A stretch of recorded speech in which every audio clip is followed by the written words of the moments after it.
Hi everyone, Angelo here, homeless filmmaker in LA. Walking around the Hanson Dam right now. This is a sight you haven't seen in a while, right? Me with my hat on. It's gotten really, like, a lot of moisture in my car from when I sleep in it. Gets to it, and it's really, like, soft. Man, it does not hold its shape at all.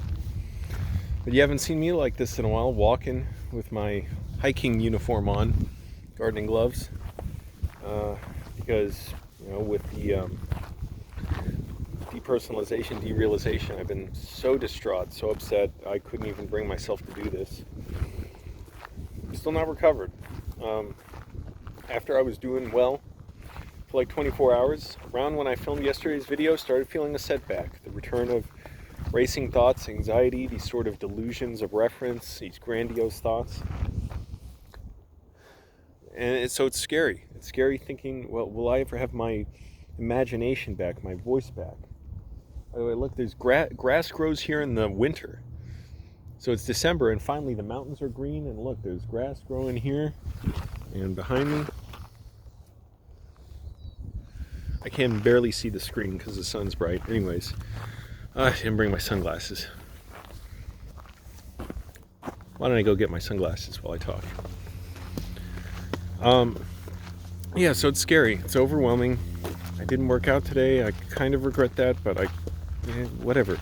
What happened happened. It's the least of my concerns in a way, but I'm realizing I do have to do things to feel normal. Try as much as my mind is telling me, no, stop everything. Don't do anything. So anyways, the title of the video, my dad had a stroke. Angelo's dad had a stroke. He is recovering well at home.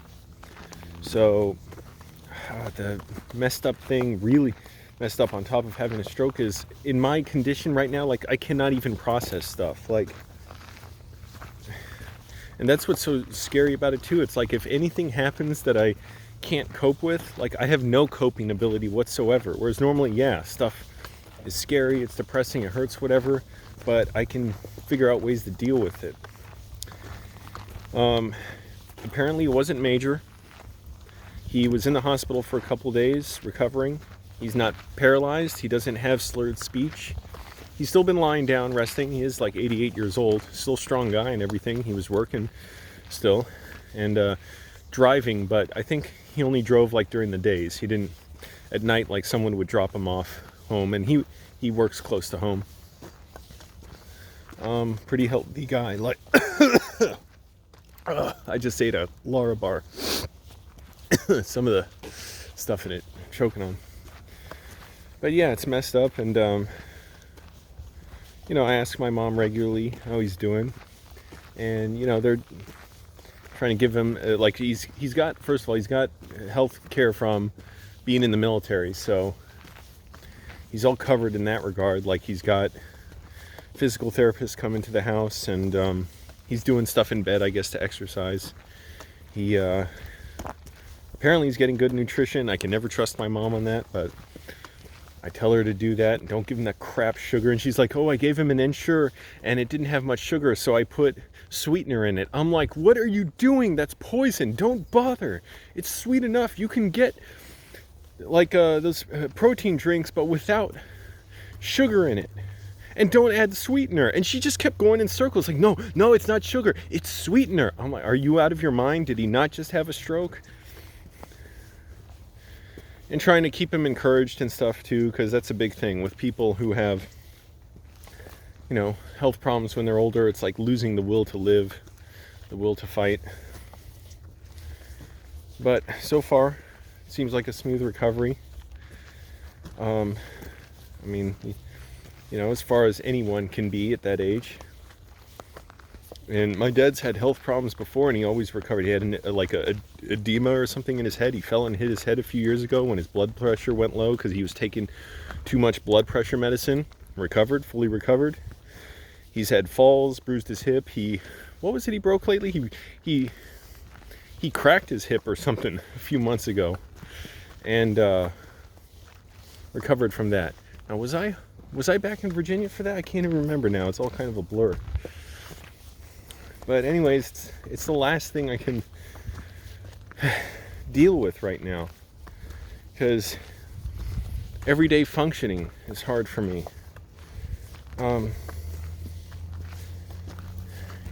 I'd like to think I'll get better and I can do some work, get some money, because I'm really low on money, and then drive to Virginia, and at least whatever else happens, hopefully he recovers, but at least I'm there, so he can see me and stuff, and at least be able to do that. Right now I'm not really in any condition to do that. I was scared for a week or two at least that I wouldn't be able to drive much longer. I did have my moments where driving was a little scary for me. Maybe I'll still get them.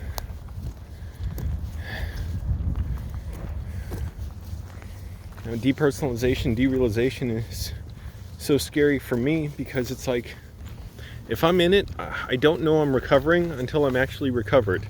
Yes, I can feel better certain moments, but I don't know if I'm recovered. I know I'm recovered when I feel fully like myself. I have my urges, my voice back. My voice meaning like my imagination. One good thing, I did have some dreams last night. Kind of scary dreams. But that's good because it's like for a while I wasn't really having dreams. Or I was waking up with horrible like terrors and sleep paralysis. And I did go to sleep kind of early as far as the last few weeks went. Since I got the anxiety attack, I really started to like lie down and rest around 10 o'clock. And I got my medicine, so finally figured that out. I got Seroquel, a very tiny piece of it. Man, that stuff's so strong, so it's like I didn't even have a half a piece. And that stuff tastes like shit too. I like bit off like barely a quarter of a piece. Oh, someone's doing karate or something. All right, gonna get my sunglasses. Oh, my stomach's sticking out so much. Again, least of my problems. I can lose that weight. You know what Errol Flynn said? Someone was at a movie producer was at a party and saying like, okay, we want you for this movie or whatever. You got to prepare, for some action role. And he's like, but you're overweight. He's like, oh, don't worry about it. I'll shit it off in 2 weeks. And that's what he would do. Now, that man was hooked on drugs till the very end. He knew he had to, but he was just, whatever you call it, very hard charging, abused his body.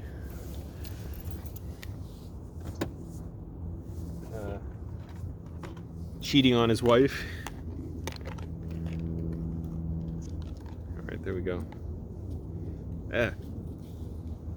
Maybe that's a thumbnail. There's a button on the phone, on the screen, to take pictures. And I can add the text to it and stuff. Trying to keep in mind the hypnotherapy exercises to be grounded. Haven't been great about doing those, but haven't been terrible. I have been doing some. And it's really important to just keep letting the anxiety out and not trying to control it so much, because that makes it more miserable. It's scary because it's like being in a balloon or something. Like you don't know where you're going to float to one minute or the next. But then all of a sudden, like on Tuesday, what happened, I was hysterical. I was panicking. And then like in one moment, all of a sudden it was like you turn a valve and the water drains out and it's like the pressure drops. It's like, whoa, I can go in the library now. I can relax. I can play some video games. I played some Counter-Strike. Counter-Strike Source. For whatever reason, I forget, is it Global Ops they call it? Yeah, Global Operations or Global Offensive. But there's not many people playing on those servers. So Source, that's what I played in high school, I think. And just play the office maps on that. Mostly against bots. I would play against people, it's just bots are in the game. So it's kind of not as fun, but I don't care right now. I mean, it's fine. What do I care? And yeah, I was all of a sudden able to do that. And then if you saw yesterday's video, you saw the things like little indications that I was getting better. And today, a little bit of a setback, or last night into today. And so it's confusing. It's just confusing, like a whirlwind. Like I never know where I'm oriented, what direction I'm in. And let's see, look at that grass. See, it grows here in the winter. And so that's scary because as much as I want to control how I'm headed, like when I'm well, I can do that. Like I know, okay, I want to plan on in 2 weeks I'll be on a movie shoot, or I'm applying for film jobs, and you know, I should have more pages written on my screenplays in a few weeks. Right now it's like a fractal. It's not like a clear, clear thing for me. And I'm really scared still. Even last time, when I came out of that 9 months of just pure, just terror, even a week before I knew I could work again, I didn't know I'd be able to work again. I didn't know I was recovering. I was still saying stuff like calling my mom outside the disability lawyer's office after I was glad to just be able to walk. I walked like 4 miles to her office in Falls Church, and I would stand outside. I remember twice and calling my mom and saying, I just wish this didn't happen. And I had no clue what it was back then. Other than, yeah, I thought it was some mental disorder, but I wasn't sure what. There's something stuck to my boot. Oh, a little stone. And yet, what happened? I was hurting worse than now. And yet a week later, I was able to just walk around one day. I think I was mailing something, or I was sending something out at the UPS store. Like maybe I sold something on Amazon. And I was just walking around and realized, okay, I want to work again. I called my old videography client who I worked very closely with. And I remember calling once, he didn't pick up. It was like 8:30 in the morning, and I was so eager for him to talk to him. Maybe I called him a second time, but I think what happened, he ended up calling me back like 5 minutes later. And I said, hey, you want me to work for you again? He's like, yeah, absolutely. And I said, I'm not able to fly yet. I'm not able to go on planes, but I can work again. And yeah, from there, it was just the process of recovery. It was strange sensations, sadness, and the terrible feeling of loneliness and stuff, and being overweight. But I was well on my way to doing more in 6 years than I've done in the rest of my life. And so now, yeah, I do have a better perspective, better sense of it. In a way, the perspective and stuff, it wouldn't matter if I was going through what I did before. I couldn't control it. All I can do is just wait and see that my mind goes, okay, this is not the normal condition, normal state we're supposed to be in. We're going to stand down, the alert, the freeze mechanism that's making everything so hard to process, so numb. And eventually, ground myself again. We're going to ground Angelo and like reintegrate himself into his feelings, and he'll be able to feel more the ups and downs and everything. And it's like there's no danger, there's no alert, like that anxiety attack and state of anxiety sets off in. Like that's what I was feeling like even yesterday, feeling this anxiety coming over me, but also just not as intensely. But I don't know, it's like I always get scared. Is this going to be forever? Is this going to be my mind's way of just going, oh, okay, let's just protect Angelo, like let's not come back to reality. And the thing is too, that's so frightening about it, I can't just be myself, just go back to myself how I was. And you're wondering, well, what's the difference? What am I, you see me, I'm here talking to the camera. All I mean is like, I can't just go straight back to my old routine and feel the things I used to feel as strongly. It's like I have to almost like be in rehab, like low impact, low like emotional what the hell was I trying to think, engagement in a way.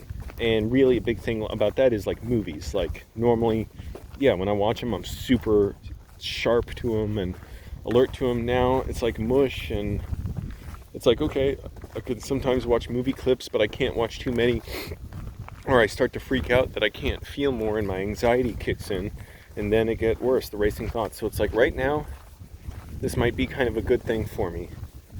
Maybe I'll try and work out at the gym tonight, because yeah, I'm a little disappointed I didn't today, and that's a good thing. Feeling a little disappointment. Before, I didn't feel jack shit. I felt like my body wasn't real. One of my worst days in the last 3 weeks, I literally was freaking out so bad at the gym, like I was high on acid or something. I've never done acid, but like, I went to the water fountain. One of the employees was next to me on another water fountain, and I was freaking out looking at him, and I'd seen him so many times before and said hi and stuff, and I'm like I don't know what he is.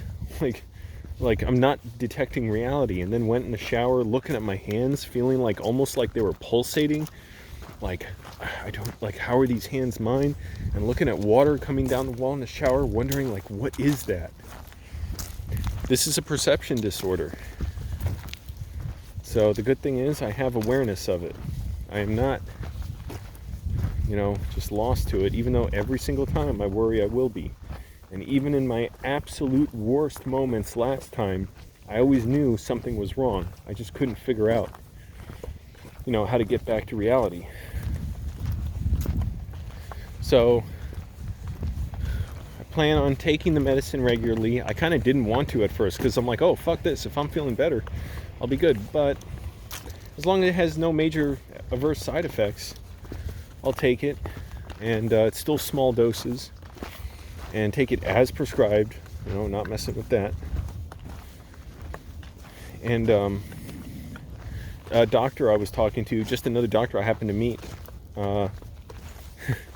it's weird how it came up, but we were talking about it, and he said, well, yeah, if the Seroquel or whatever is too much or whatever, yeah, take very small pieces, but you should be taking this stuff every day because otherwise it doesn't work. Like, you can't just take it when you feel you need it. I'm like, okay, I'll listen to that. Ooh, it smells funky here with that water there.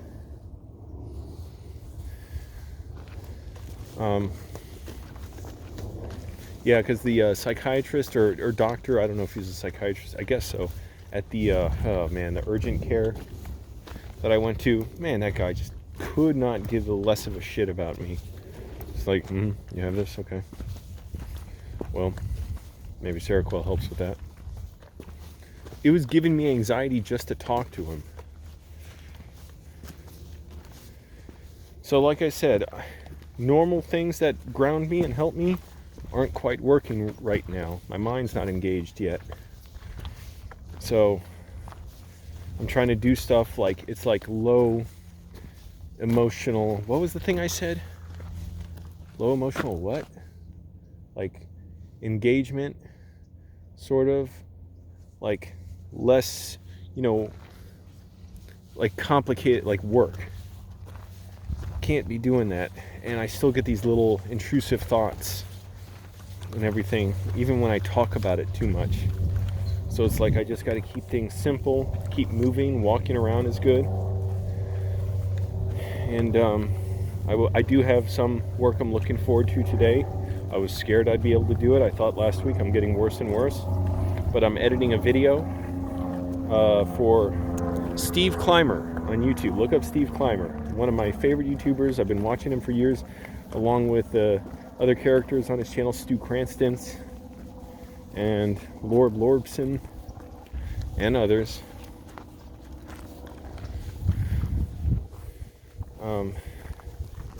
Yeah, and I was such a fan of his for years, and I watched so many of his videos, and literally the day I was watching a bunch of his videos and then bought his book, I went to a concert, and I saw, oh, he's here, like he's right. I said, wait a minute, you're Stu Cranston's. He's like, oh yeah. And like I told him what a huge fan I was and stuff, and I always wondered who he was. And since then, he's been a super nice guy, super cool, hilarious. You look at my YouTube stories, he's on there. This is good. Maybe I'm working out some of the anxiety now. I even had the nerve to put on my boots. Sometimes I don't have the nerve to do that. Like I can't bring myself to. yeah, like I said, I can't even plan anything in a way, really, because I don't have a sense of myself strongly yet. So normally now I'd be probably thinking, well, I'd be kind of like between, okay, stay here and make money, or go see my dad a little bit and try and at least work that into making some money and doing stuff in Virginia. But man, at least I'm not feeling as worse as I did a few weeks ago when, remember that video where I was sleeping for 2 hours and woke up and I was in such pain, feeling so dissociated, feeling like literally like my personality was running away from me. And I only managed to sleep another 2 or 3 hours intermittently that night. See, look at this. Normally, there's not grass growing here. That is fascinating. And the mountains are green too. Happens in the winter here. And in the winter in Virginia, the mountains get all dried up and the grass dies, or it goes into hibernation. I don't know.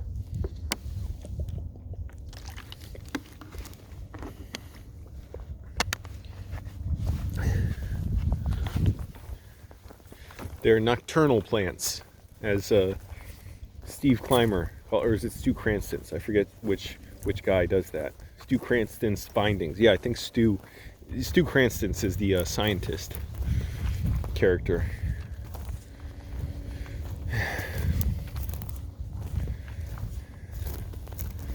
If you want to, by the way, okay, here's something you want to do. If you want to say a message for my dad, you know he's a weird, funny guy. Leave a comment with a message of encouragement, and I'll tell him to my mom. And my mom will, because I can never quite call, even though I call on stuff and I say, you know, put dad on when I can. It's always tough because my mom has to be there when he's awake and good enough to talk on the phone. And that was hard enough any other time anyways, because he napped certain times and my mom was only home certain times. And then my mom's also stubborn and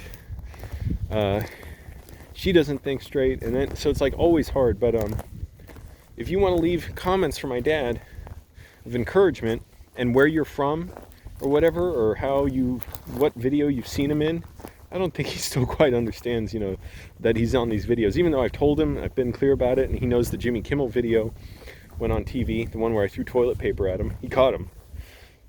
Oh, and the breakfast in bed one.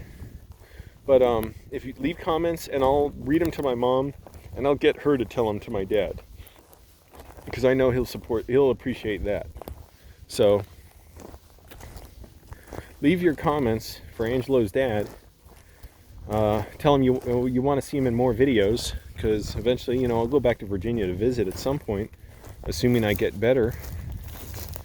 That was interesting. I said it without even thinking about it. Assuming I get better, and you know, he'll really appreciate that. And maybe it's like for anyone, it's like for me. I'm constantly, you know, looking for encouragement right now when it's very hard. Even when I seem sort of better now, I don't even like to say it. It like jinxes it. And my mind is all over the place with like I said, like an acid trip. Like I'm not quite seeing shit or anything, but sometimes things don't seem real, and I'm getting these intrusive, very, very uncomfortable thoughts where it's hard to focus on anything, and it can hurt physically. And it's like I can't rush it. I can't just go hard charging back into film. I just have to sort of keep it, you know, like this low gradient of just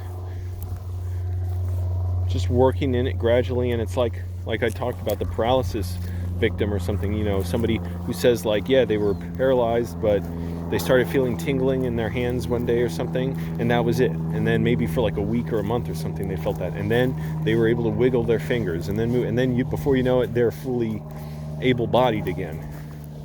But it's like when your fingers are tingling, how do you know it's anything other than just finger tingling? Well, that sounds dirty. Where am I going?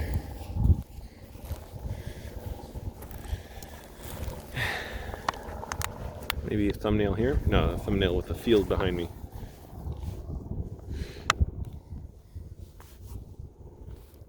Haven't seen this in a while. Ugh, my fat face.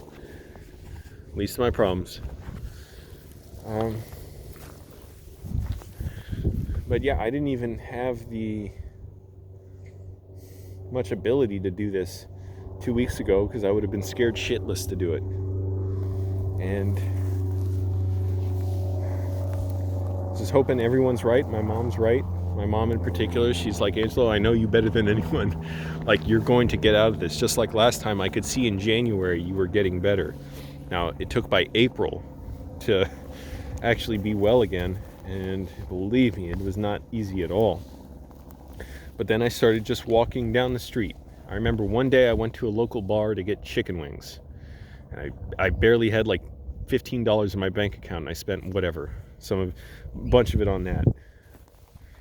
And I even remember the bartender there saying, okay, Angelo, here's your bill or whatever.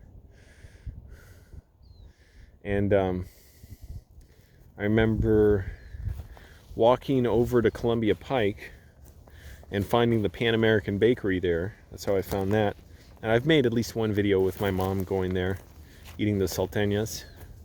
And starting to go there, and like, just they were like $3 salteñas, so I'm like, oh, okay, I can walk over and buy something. And the reason I walked past there was down the street there was this, like, tucked away in this really weird little side of a building, it was like a recovery center. My counselor at the county clinic showed it to me because it's for people like recovering from addiction or homeless or mental issues, and you could just go and hang out there. And they have like little classes on computers and stuff. They have free lunches, sandwiches, TV, video games. I think they had a Mortal Kombat there, and it's not that it was fun at all. It hurt still, and I wanted to feel like myself playing the video games. It was still hurting, but little did I know,